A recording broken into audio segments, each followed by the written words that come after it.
बँकांमध्ये मराठी भाषा वापराचा मुद्दा मनसे इंडियन बँक असोसिएशनची आता चर्चा करणार आहे। मनसे सर्व राष्ट्रीयकृत आणि खासगी बँकांसोबत चर्चा करणार आहे। मराठी भाषेच्या बँकांमधील आग्रही वापरण्याच्या आता मुद्द्यावरून करण्यात आलेल्या आंदोलनानंतर मनसेच्या वतीने आता सर्व राष्ट्रीयकृत आणि खासगी बँकांसोबत संबंधित इंडियन बँक असोसिएशन चर्चा करण्यात येणार आहे। त्यासाठी आता महाराष्ट्र नवनिर्माण सेना नेते बाळा नांदगावकर आणि पक्षाचे सिस्टम मंडळ हे इंडियन बँक असोसिएशनचे सीईओ अतुल गोयल यांची भेट घेणार असल्याची माहिती मिळते आहे।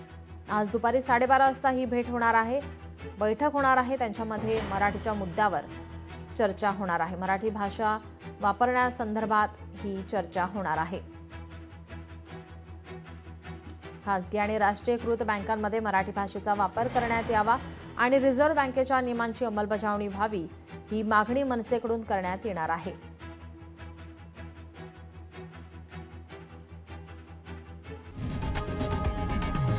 लोकशाही मराठी ऐका, पहा, जागरूक रहा।